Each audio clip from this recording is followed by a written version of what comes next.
Guys, my name's Robert here, and tapped out review for an event. Now, I promised this yesterday, I apologise, didn't find the time to record it all, plus I needed to get all the information and everything. So yeah, here's the event. It's basically a Clash of Clans, but it's a Clash of Clans takeover. So today I'm just going to give you a little insight to what it is. I'll show you what I did with mine, how I've designed, and how I've designed the buildings and decorations. I'll discuss all the different characters and costumes that have been added. I won't go through all their tasks, because, that's up for you.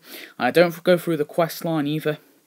So yeah, I'll get into it now. So yeah, obviously, very cool. We have 3 buildings. The Barbarian Castle, Castle Recycle, and Boxing Palace. And obviously, it's pretty good, so I'll go through the characters. Apologise for the blurry images, but the only character we actually got, the only actual proper character we had, is the Barbarian. Very cool character. Well, I say very cool, obviously he hasn't been in many episodes, but he's an addition to our town at least.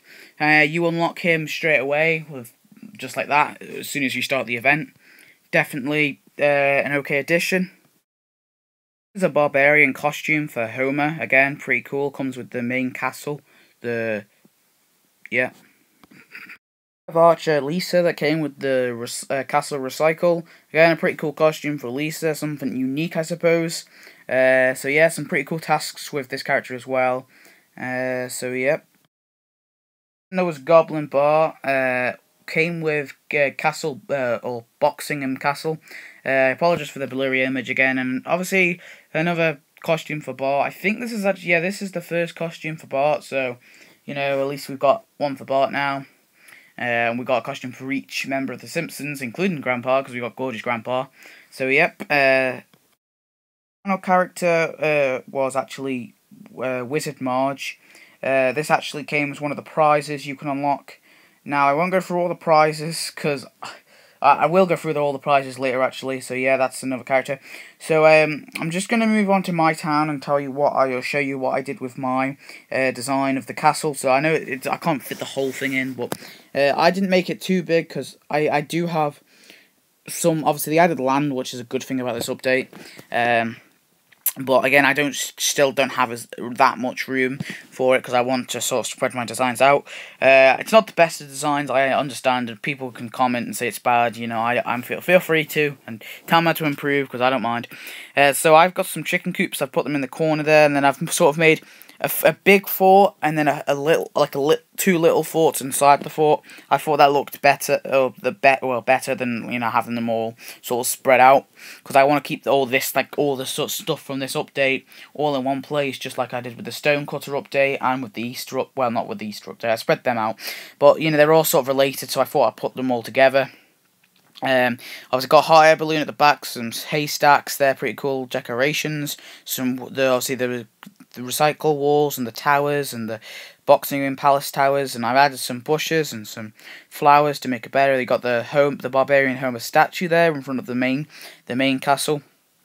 Yep, some banners. So it's okay. My design, I know it's not the best and it could be improved vastly, but it's the best I could do anyway for the space I had, or the space I want to use for this at least. So yeah. So obviously with this update, you guys most likely know if you've played a bit of it, but obviously you go to your friends' towns, and they've also added some random towns in which you can visit, basically invade them, and basically get gold and this the new currency, the potion stuff. I forget what it's called. It's like Exilia or something like that. You can get that and gold, and you can also get the rubies and the thingamajig. I forget the other thing. Yeah, but there's a lot of different currencies you can get. Now, obviously, the rubies, they destroy people's town at once. You got the defending, the cheat mode. The cheat mode actually destroys or fix it. Stops people from destroying a building and fixes all your buildings that are destroyed. So yeah.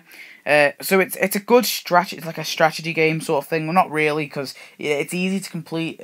You don't even need to skip it with donuts with this. It's really hot. I have someone who's playing it without using donuts, skipping it, and it's actually, they're already nearly halfway, and it's only been the first 2 or 3 days. So yeah. So in terms of it, is it like an easy game? They have made it easier, and you don't have to go spend donuts like with the Easter update, for example. That one was terrible because there was no way you could get the prizes, no matter how hard you played and how hard you went on it. There was no way you could have got all those prizes. So, talking about prizes, let's go on to the update's prizes. So yeah.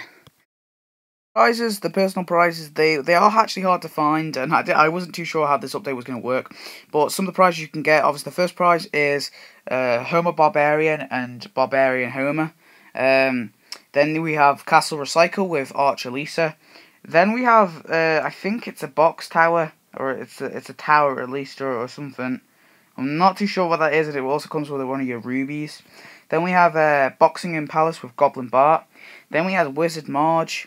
Then we have a truck full of Exilia, then a hot air balloon, then 3 towers for each separate thing. So we have a tower for Castle Recycle, a tower for Boxing and Palace, and a tower for the normal castle that you build straight away. And then you unlock a catapult, and then for the final prize you unlock the statue of Barbarian Homer with 2 banners. So yep, like I said, these prizes are quite easy to get, and there's 50 or nearly you've got nearly 45 days left now, so you got plenty of time to get all these prizes. If you're a regular player, you get it, and if you're not a regular player, you'll probably still get it. If you go on your tap tower at least once a day, you're bound to get it, and invade the towns. So in terms of if I think the update's good, now here's my criticism. Now, the problem I have with this update, now I do think it's very creative and it is quite a good idea for an update. I do have a problem with it. Now, I feel like they've tried to obviously, now that's what the whole aim of it is, to try have a bit more fun, something different, and I get that and everything, but Tapped Out isn't it isn't for that. I feel it is not. I know they're taking the piss when they're saying it's Clash of Clans and Clash of Clunes, that's the idea, but I do genuinely feel they stole an idea for one thing, and I know they sort of joke on it and everything, and it's all good because they're all companies are linked, so there's no copyright or anything, and I get that, and I'm not complaining because of that. That's fine, but Tapped Out's the whole point of the game is you rebuild Springfield to how you like it. I feel that this is taking up a long period of time where they could be adding buildings or another cool event, like some of the events I suggest is Passover or just a Jewish event, a French update, something like that, or China. There's all different countries, religions, events that they could actually do, and they just sort of skip, and they make this. And one thing, this hasn't been in many episodes. It's not like it's like a Treehouse of Horror thing where they do it every year. It's been mentioned in one episode, and I think 2 episodes altogether. There was Wizard Marge made an appearance in one, and then the rest was like that sort of barbarian episode. And yeah, so I don't particularly like it. It's not as worse as the Easter update. I thought the Easter update really blew it because it had some really cool buildings added in, but the problem with it is they were impossible to get, some of them. Now I do like how they've made this really easy to get. That's really cool of EA. And at the same time they got some premium stuff, but you can get all the costumes for free, all the characters for free. There is no buildings that are premium, it's just decorations that are premium. And I think this update, that's why this update's perfect for that. But I think for the whole building side of it, it's okay because you're building your own castle, I suppose. But I would have liked it if they added some more at least some more buildings or characters. But there again, at the same time, they'd probably be premium if they're going to add any more. So I suppose it's not all bad. So yeah, this update probably isn't as worse as the Easter update. I wouldn't put it as that. To be honest, my favourite update has to be the Treehouse of Horror update, the second one that they did. That was probably my favourite update event anyway so far, with Whacking Day. And I mean, Whacking Day wasn't the best either. Whacking Day was one of my worst, and the Christmas updates are usually quite good as well.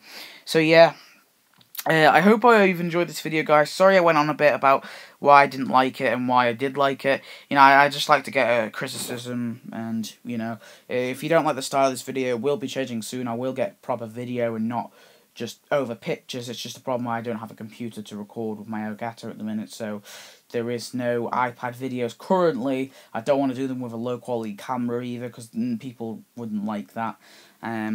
So yeah, thanks for watching, guys. Please comment, rate, subscribe, and I will see you in the next video. Goodbye.